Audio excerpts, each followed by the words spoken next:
my early 30s, mind you, which was already preceded by a fairly complicated and tainted history in terms of me having been a fairly confused individual flitting from one place to another and one stream of life to another, just as I was getting settled into a stable, rewarding media career in Bombay.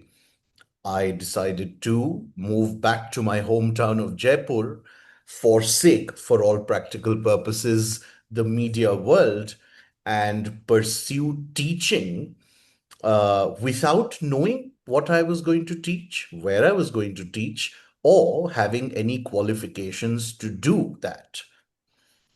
The reason I share this background at the cost of my own expense is to exemplify that transition is never easy. And that transition in my life, amongst the many that have been there, was particularly hard for reasons I don't necessarily have to spell out. And while it came with a certain amount of excitement whenever one is embarking on something new. There is a novelty and there is so much to explore and experiment and discover and unearth. But it also came with a barrage of feelings and emotions that I hadn't necessarily accounted for. And even if in theory I had predicted them and I had sort of talked with my partner about them, when it actually happens, it can feel very, very different. And one doesn't necessarily have the tools to manage or navigate those feelings and those situations. Um, Transition, therefore, I think we'd all agree, is a phase that ultimately, in most cases, is very rewarding. But while it's happening, it can be extremely testing. And that is very much the focal point of this edition of Talk Therapy, brought to you by Driveway Devi. I'm Karthik on behalf of Driveway Devi, and we're calling this session Mindset to Transition. And joining me is somebody who is very, very well placed to guide us and support us and give us insights around transitions of life. It is life coach Ariya Nair, and we will hear from her in more detail how to go about this. But first and foremost, I'd like to extend a big thank you to Ariya for making the time and being here with us and welcome her. Welcome. Thank you, Karthik. It's wonderful, and I feel honored to have this conversation with you because it's so beautiful to talk about transition. Like you said, it's mix of emotions, but then it's wonderful to talk more in detail and see how can we help the larger audience. Absolutely. But before we get into understanding and building that bridge, we would love for you to first share with the audience a little bit about yourself, your work. Sure. So I'm Arya Nair, a life and career coach, founder of the initiative DYC by Arya. DYC stands for Discover Your Calling, with an overall experience of 7 years into coaching. My focus is on helping individuals who feel lost, overwhelmed, or misaligned in life to find clarity and direction. So my work revolves around transition, whether it's navigating career shifts, personal challenges, or just rediscovering your purpose. I blend structured tools with reflective practices to help people declutter their thoughts, reconnect, and their inner compass to take grounded steps forward. So, along with the one on one coaching that I do, I also conduct group workshops for short term or long term learning programs. And at the heart of it, my role is to create a safe, non judgmental space where individuals can pause, reflect, and realign with who they truly are and where they want to go. So that's about me. That's really beautifully articulated.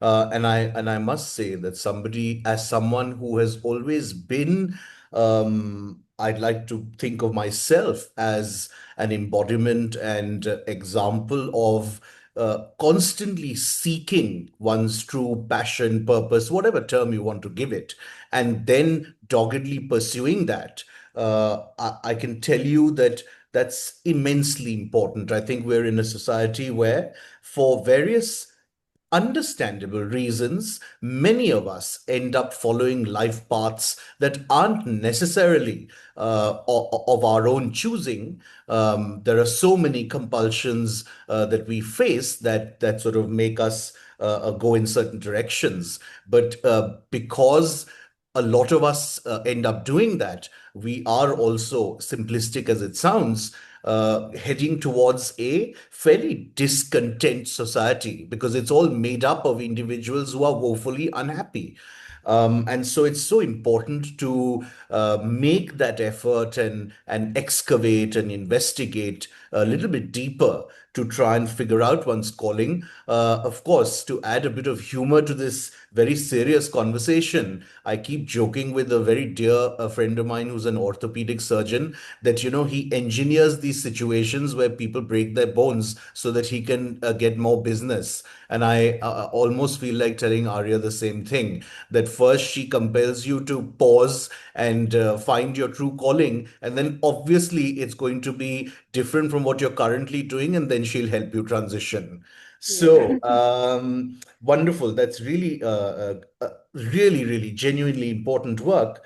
And then let's jump into transition. Of course, as a layperson, I've sort of already presented my two bits in terms of what happens during a phase of transition. But as somebody who's coaching through that very critical period, uh, first at a macro level or in a broader sense, tell us a little bit about what kinds of emotions, often conflicting emotions, does an individual tend to encounter during a transitional phase? That's such an important question to address, Karthik, because transitions are very rarely linear. I would say absolutely it's never linear, right? So you carry a mix of emotions. So there's uncertainty, fear of the unknown, grief of what's being left behind, Yes. and then there's excitement of new possibilities. And sometimes there is also guilt for wanting for change. So that happens with a lot of us, right? So what makes transition emotionally intense is that they hold both. So there's endings and beginnings simultaneously. So for example, a person is leaving a job that isn't just about starting something new, but it's also about letting go of familiar routines, colleagues who became your friends, and even part of your identity. Similarly, in a relationship, so if two people have been in a long relationship and things are not working out, it's getting toxic per se, and one of them or both of them decide that okay, we need to let this go, and then there are so many memories that you share, although you know that when you leave this relationship it's going to be easier for you and you are looking forward for a new life ahead, but it's not easy to let go of the acquaintances that you had with your party, other party, and then the two of you, the experiences that you've shared. So the combination of both, right, the past and the future and the emotion that holds, like that duality and the in between stage creates a storm of emotions. So if one doesn't pause, like you mentioned, right, and they don't process it, it can feel like a chaos. But if embraced consciously, transition can become very powerful period of growth. I want to come to that because that's very important. But before that, there's more to talk in terms of that. In terms of uh, let's say the unsavory bit of it to begin with. You're so right because just to put this in context, whether it is in terms of a romantic or personal relationship, even when sometimes we know fully well intellectually that we are not in a good thing, when we're in a toxic dynamic, and any leaving that and moving on will be good in more ways than not. I think as human beings, we find comfort in whatever we've known for a certain period of time being status quo. And so, there can be all manner of things from Stockholm syndrome to that whole thing of, one's tormentor becoming or feeling like one's protector and all of those things, which makes it very difficult to let go of. And same in the professional realm. I was just talking to an old mentor of mine who spent his entire life, he's in his late 50s now, early 60s, very, very successful corporate executive, and is now becoming a sort of business coach and leaving that entire world and going it alone, essentially. And same, I mean, you've gotten used to a certain lifestyle, which has been, facilitated and enabled by these gigantic corporations you've been working for your whole life. That's suddenly going to go away. So there's so much. I mean, you're absolutely right. So finding that sort of equilibrium between what you're letting go and recognizing and telling yourself, even emotionally, that what you're about to get into is for your own greater good is difficult. But yeah, I suppose it's very important. Um, what tends to happen is that uh, periods of transition, because they, as it is, come with so much um, baggage, and also currently what's going on, it's like a whirlwind. Yeah. One doesn't necessarily have the extra additional time or headspace to actually say, okay, okay, fine. So now I'm transitioning, right? So let me go to Arya and seek her help. My simple point being that because we are having this conversation, and to me, its importance actually is half in the fact that if people who are watching this know preemptively that, okay, fine, I'm going to go towards a period of transition. So let me then best prepare for it preemptively. Talk a little bit about this in terms of when and how an individual can seek help. Because like I said, during the transition itself, it's just like you're running mad from pillar to post. That's so true. I mean, I would tell you that from my experience, one of the most challenging transitions are the ones tied to the identity and purpose. Okay, Hmm. so when one can diagnose that okay, I am maybe questioning my identity, or like, okay, I'm choosing this purpose, but am I ready to let go of the kind of lifestyle I had? That is where most of the uncertainty happens, and that's where there's an emotional overwhelming that takes place. So it can be career change, relationship shift, moving to a new city or country, or even moving from a student's life to professional life, right? So when you are shifting your career, you have a different work culture over there, and in a new organization, you're already comfortable, and here you have to prove yourself everything from scratch, making new friends. Are you able to gel with it? If you're in a relationship, from single status to in relationship status itself, it's a big adjustment, right? You are trying to adapt to the situation, and both the partners are trying to align to the value system that both of them have. Moving to a new city, new culture, you always tend to, like, if we go to a different country and you say, okay, hey, I am Arya from India, you always have this back of the mind that, am I still rooted to my culture, or am I adapting to the new culture, right? Because change is constant. You cannot just be the person you are, like where you were previously, right, or in a previous situation. From student to professional life, in student life, you have this relaxing attitude, and you can like take it slow, but in Yeah. professional area you need to move forward. Similarly Hmm. with AI, right? Even in the industry, there was a backlash in the beginning, thinking that, oh no, AI cannot replace my job. But now the people who are really smart are getting used to AI, and they're training themselves. So it's not that it will change the job opportunities or the job itself, but you can adapt to it and Yeah. work smarter, right? Hmm. So Hmm. all these disrupt not only the external circumstances, but also the way a person sees themselves. So that identity question, who am I if I'm no longer in this role, this relationship, or in this phase? That is what one can diagnose or understand, that am I in this stage of situation, right? And is that what creates maximum uncertainty? So whether it's, and then on top of it there is financial and social factors that often layer onto it. And but the Right. real challenge is usually, how do I redefine myself in this new chapter? So when someone is able to understand, if I am in this phase, then it's beautifully, like, understood that, okay, do I need to approach someone, or do I need to self reflect and see where I am and how can I go ahead? If this were an exam, you'd get 100%. But my point being, again, very, very valid points and so beautifully explained. I want to definitely come to this part where you said that the this phase itself can be hugely evolutionary and lead to growth. But very quickly, it was already on my mind, and you reinforced it by saying roles change. I want to ask you very quickly about a slightly different type of transition.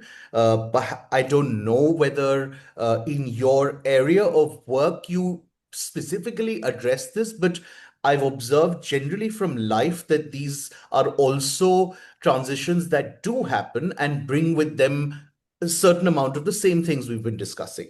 Let me present one or two scenarios. Let's say that there is an individual who, at a certain age and stage, realizes or is faced with a situation where their parents Mhm. are now uh, a lot older and suddenly not able to really care for themselves, either financially or physically, emotionally, or all of the above. And that is this really, it can be to some individuals a fairly tectonic shift where you almost go from care receiver to having to become caregiver. Now, I think that's a huge emotional transition. Yeah. Talk about transitions of that nature. Yeah. So being a caregiver can be very overwhelming, right? Especially, so if it's an, there are various kinds of caregivers. One is if your parents are aging Right. naturally Yeah. versus someone who has Who's an chronically ailment. ill. Right. Yes, yes. So there, the level of overwhelm is much different, because you tend to get tired over a period of time, right? And there are a lot of initiatives that are happening where the caregivers predominantly, like for chronic ailments, are also undergoing group, Yeah, yeah. But trainings and all those I'm things. going to quickly But jump in here and take the yeah. liberty of interrupting you. Of course, in terms of extreme cases, like, it was for my wife or partner and my mom when I was going through my cancer, of course, that kind of caregiving is something that also needs to be spoken of, but we have done that, and one understands that there can be caregiver burnout, and therefore the very, very helpful and remedial resources that you speak of. I'm actually specifically talking about very general scenarios where, we don't necessarily have those interventions. Nobody's going to go to a normal, quote unquote, a 45-year-old woman or a man and say, oh my God, you suddenly have to, sitting in America, make sure that your parents back in India, okay, are you doing okay? Yeah. So I think, Karthik, in this situation, it's more about internal choice that we make, right? So there are two things. One is, there is a situation where you try to be in victim mode. So see, no one is forcing you to do anything. We always have a choice. So if a person comes back to India to take care of their parents, that's a choice that's made, right? Sure. But then later on, or even during the process, like a week later, the person starts telling themselves that, oh, because of this situation I had to come back to India to take care of my parents, right? A very easy shift is, I, instead of using the word have to, one can start using the word I choose to. Hmm. The moment we rephrase these kind of Yeah. statements, you feel more empowered, right? It's all about mindset shift. Of course, there is, like I told you, the social factors and all come into play, but internally that child is feeling overwhelmed, right? And that not child, the adult, but child of the parents, right? But then, overwhelm plays, and it plays a lot with your mind, and the person is not doing it on purpose. It's just out of the lifestyle the person had, right? But how can you deal with these things internally? There's a lot of guilt that, should I even feel like this? So how can you take back the steering of the car of your life? When you start rephrasing the words that you talk to yourself. So when you just say, I choose to come back, you feel much more empowered, and slowly, slowly, you see a difference in your behavior. And when we change, Karthik, from internally, we automatically see opportunities that we were not seeing just because of the victim Also, mind. in addition to opportunities, correct me if I'm wrong, in my understanding, if we take care of that facet or that primal factor which resides within us by what you so intelligently pointed out, just rephrasing and make it something that's empowering rather than diluting our energies and vitality, we automatically become better equipped and more resilient to then deal with the other extraneous factors. Yes, absolutely. Everything is linked. So, for example, I wake up in the morning and I am just carrying the baggage of the previous day fight with a friend of mine, for example, and the baggage continues. So, my morning is not going to be a happy morning. Right? If my morning is not going to be a happy morning, how much ever easy, lazying day I have, it's not going to be enjoyed. Even if I have to go for a movie, back of my mind, she did like this, or that's I should have told this instead of that. That will go on similarly in life, right? So we come if the person comes back to India taking care of the parents, and then there is a victimhood mindset. Any opportunity, even if that person has to look for a new job in India per se, because of the victim mindhood, the kind of opportunities that the person is seeing, it's there, but the person is not seeing the opportunities that he or she is looking for. So in that situation, the energy level also changes. Like we say, right, the horses are very focused because of the flaps that they have. Right. So when you have that victimhood mindset, you're Yeah. only looking at that. You're Yeah. not opening up the opportunity. So everything is linked, Karthik. Absolutely, absolutely. Of course, you used a very relevant example to explain this whole, your morning starts badly, etc. Mine tend to be less relevant but more humorous. Of course, now we're in an India where things are a lot better, but the India of my childhood, which was many, many years ago, once one Indian Airlines flight got delayed in the morning, it would have a ripple effect, and the entire schedule, even if you were taking a flight later that night, would be impacted by that one delay that started first thing in the morning. Simple as that, right? I mean, even if this is an operational issue, and even if it didn't impact your mind, it's Yeah, impacting your schedule. yeah, So same thing with heart. I mean, our heart and mind is much more chanchal, as I said, much more softer than the schedule, right? So it can impact. So it all depends on perspective, and how can we take control of what we think, right? And the best thing I would say is to name and try to identify how are you feeling or what are you feeling. So when you identify that, like I said, when you diagnose that where you are, embrace the feeling, that is when you will be at a better position to take control of the situation.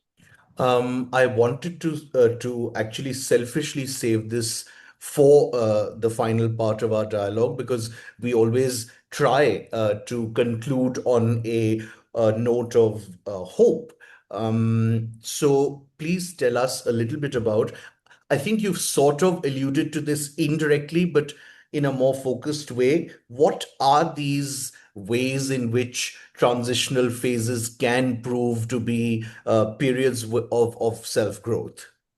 So you're trying to ask me the techniques of fundamental suggestions in that situation? No, I'm trying to ask you that we have been largely addressing the negative situations Hmm. that tend to present themselves during transitions.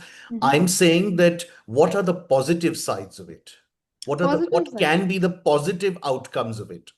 Okay, so I'll take the same situation. Like, first one was job, right? So, okay, let me take up the example that you shared. One of your friend was a successful business executive Right. and starting his own entrepreneurship journey as a business coach, right? So, why did that person think about that?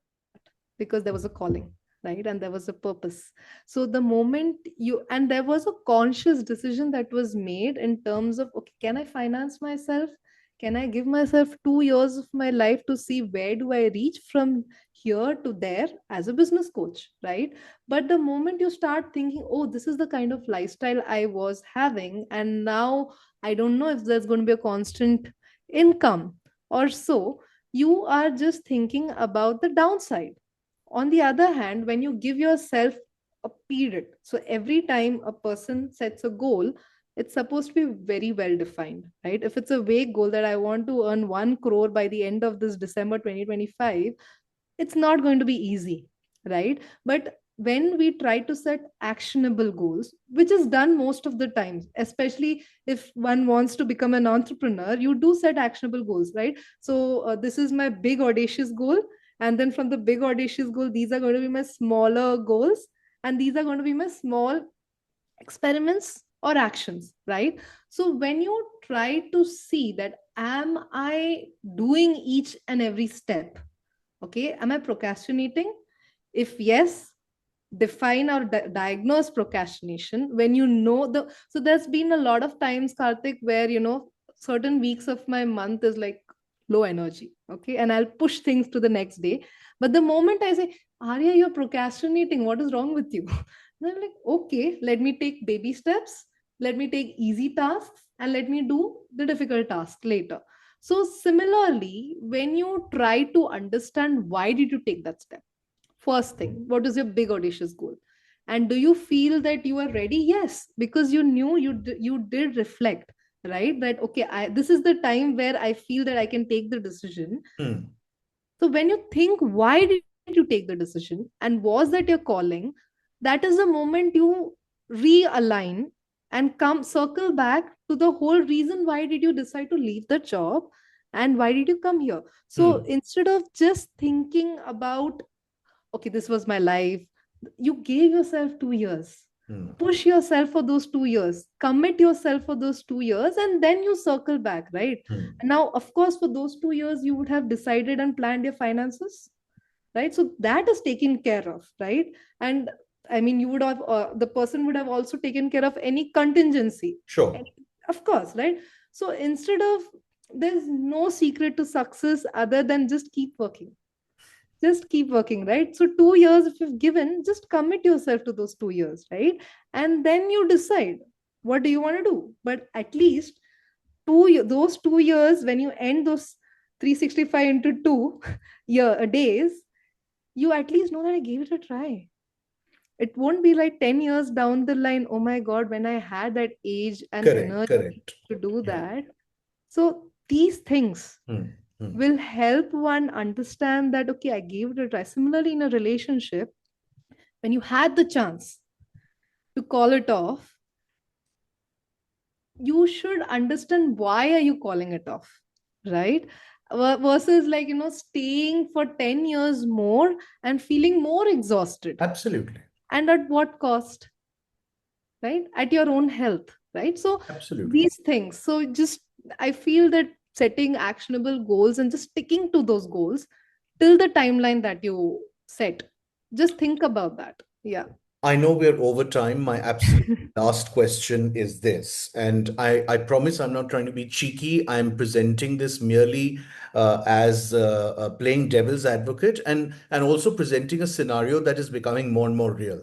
Mhm. Well, if the fundamental premise that we agree upon in terms of people seeking any kind of guidance and support, whether it's from a coach such as yourself, whether it's from a traditional psychotherapist, is almost never for the professional to be telling you what to do or what not to do, but rather prompting you to think in certain ways and take into account certain critical factors and arriving at those conclusions and decisions for yourself. Now, uh, that's one reality, and the other reality, as you very rightly outlined in your previous response, is to have those, sort of those certain constructs on the basis of which one thinks and makes decisions in today's scenario where I can possibly solicit and get these parameters, factors, yardsticks on which I should be thinking in a matter of a few clicks online, why should I make the additional time, effort, and expense of coming to Arya? Wow, that's a wonderful question. So, okay, every individual has a different situation. Okay, and I completely understand that not everybody may reach out to professional support immediately, right? But then when you just click and ask a question to Chat GPT, an example, you will just ask a scenario. Okay, this is what I am doing and how can I deal with it. Okay, and maybe Chat GPT will give you a framework. How about you write these things down? And what if you don't do it? You Mhm. need someone to be a thinker's guide with whom you can brainstorm, and that person takes accountability of the situation. So, for example, I am completely burnt out today, and I just ask AI, okay, can you just help me? Or I'll just go and do a random Google search. What do I do in this situation? And I'm given hundreds of frameworks and strategies to deal with it, journaling and everything. And I did it in the past, and I'm doing it again, but it's not working out because I'm not able to brainstorm with the person, right? And nor there is an individual to make sure and ask, how do you feel after doing that? Right? So every exercise that we do, it's very important to reflect and even share how do you feel and why do you feel and how can you embrace change with this feeling. Most of the times, whenever you start journaling, very simple, it's overwhelming and it's very uncomfortable. Especially, I remember there was a person whom I was coaching, and the first sentence I was like, how do you feel about yourself? And she said, I hate myself. It's a very strong word. I hate myself. So even if the person has done journaling, still the person hates herself. It's very difficult. Why does that happen? Oh, okay, there is a comparison that took place a lot of times as a child. Hmm. Confidence level, we feel that person is very confident, but she doesn't feel confident from inside, right? So you need an accountability partner who's like a thinking guide per se, or just someone who can give you strategy in terms of how can you move forward. We are here in terms of emotion, intelligence, or strategy, and how do we get here to a goal, right? And sometimes, you know what, Karthik, you just need someone to give you a push, very little push, and also validation. Sometimes you need that. So even I became a coach when someone told me, Arya, whenever you talk about coaching, your eyes sparkle. So you just need that, Hmm. sometimes how much of a research you do, if you don't implement that research, a coach or any professional person in this area will sit with you online and offline to make you do those exercises and have a discussion around it, right? So it's all about prioritizing, okay, maybe that 1 hour, 60 minutes of your day for yourself. Yeah. Because when you're doing it alone, you have, okay, there is something on the stove. Oh, okay, someone is at the door. Oh, okay, I have to go out in next 30 minutes. There's a lot of things going on. But when you are with a person having a conversation, everything is numbed off. You are presently over there and you can share whatever you want to and whatever you don't want to, right? So I think that's where the difference is. in addition to all the very, very sort of academically sound points you made, I will quickly add my two bits. One is a very basic, almost sort of crude point, which is that A, when you've invested a certain amount of money, simply speaking, the stakes are higher. So you're Yep. more invested in that process. But even more importantly to me, and I'm really old school, uh, when I call up a customer care service and I know that it's automated versus an executive speaking to me, the feeling that I get is completely different. Similarly, if I'm trying to resolve an issue on a Swiggy or a Zomato, and I know that it's a chat bot that's chatting with me, I feel very different. And I think that there's something to be said for that human presence, even if nothing is being said or not said, in a therapeutic or guidance alliance, as opposed to seeking that same thing online, in the form of an AI, versus just having a human being involved with you on that journey, which I Right. think is unquantifiable and invaluable. Certainly, it will remain so for a certain generation. I don't know what's going to happen later on. Also, Karthik, adding on to that, there are so much of information out there. So if you're not talking about AI, we just randomly ask a question on a search engine. There's so many resources out there, and there's a lot of overwhelm of information. And We have misinformation. misinformation. So that's what I was going to say, that how does an individual understand that in my current situation, I should give this a try? Yeah, I should not give this a try. And what if it happens reversely, just like self medication, right? Without going to a doctor and getting medicines prescribed, if you just go and randomly have a medication which is supposed to absolutely. be prescribed, it could have a lot of adverse events. This is this is more about emotions and mental health that we're talking about, and future, right? So I think it says it all. Absolutely. No, no, it does, most definitely. Well, it's been wonderful talking on so many levels. Insightful. You are so wonderfully articulate. It's a pleasure interacting, conversing. So thank you very much for your time. Thank you for your knowledge and for the work that you do. We really, really wish you all the best in your own career. May you go on to sort of enlighten people and guide them and support them in becoming actualized, content, happy individuals. You are yourself, if I can say to your face, the best brand ambassador for your own brand, because you radiate contentment and happiness. So it's very, very I feel very optimistic seeing you and interacting with you, because I'm at that slightly fuddy-duddy, cynical stage in my own life. So any optimism on a given day is most welcome. But on a more serious note, thank you so much once again. Hope to be in touch, and take care. Thank you, Karthik, for this opportunity, and I had a wonderful time having this conversation with you. Take care. You too. Bye.